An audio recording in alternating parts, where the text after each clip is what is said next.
প্রিয় দর্শক বন্ধুরা, আমি দেবজিৎ আর আপনারা দেখছেন সবুজের বন্ধু ইউটিউব চ্যানেল। আজকে যে আখ গাছটা আমি বসাচ্ছি, এই আখ গাছটা হচ্ছে ফিলিপিন্সের একটা জাত। খুবই সুমিষ্ট এবং খুবই নরম।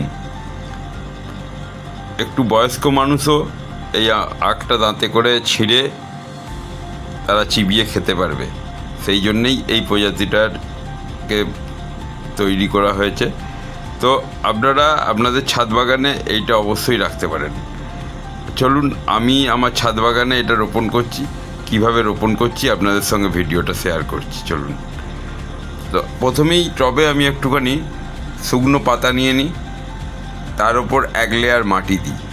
মাটি দেওয়ার পর আমি তার ওপর দিয়ে দিই আনাজ খোলা এবং তার সঙ্গে কিছুটা ভার্মি কম্পোস্ট মিশিয়ে দিই, আর তার সঙ্গে দিই ট্রাইকোডার্মা ভিডিটি।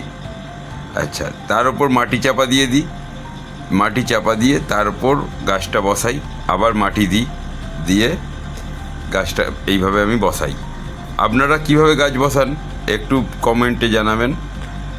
আর আমার ভিডিওটা যদি ভালো লাগে একটা লাইক করে রাখবেন, আর আমার চ্যানেলটাকে সাবস্ক্রাইব করে রাখবেন, যাতে পরের ভিডিও ছাড়লে আপনাদের কাছে পৌঁছে যায়। তার জন্য বেল ঘন্টিটাও অন করে রাখবেন। তো চলুন দেখাই কিভাবে এটা বসাই। আর এই একটা আখ গাছ বসালে এক বছরে অন্তত এর থেকে 20 থেকে 25টা আখ পাবো আমি। তো আপনারাও আপনাদের ছাদ বাগানে এই জাতের আখটা বসান। খুবই একটা সুস্বাদু আখ, প্রচণ্ড মিষ্টি, প্রচণ্ড রস। তো চলুন, আবার দেখা হবে পরের কোনো ভিডিওতে।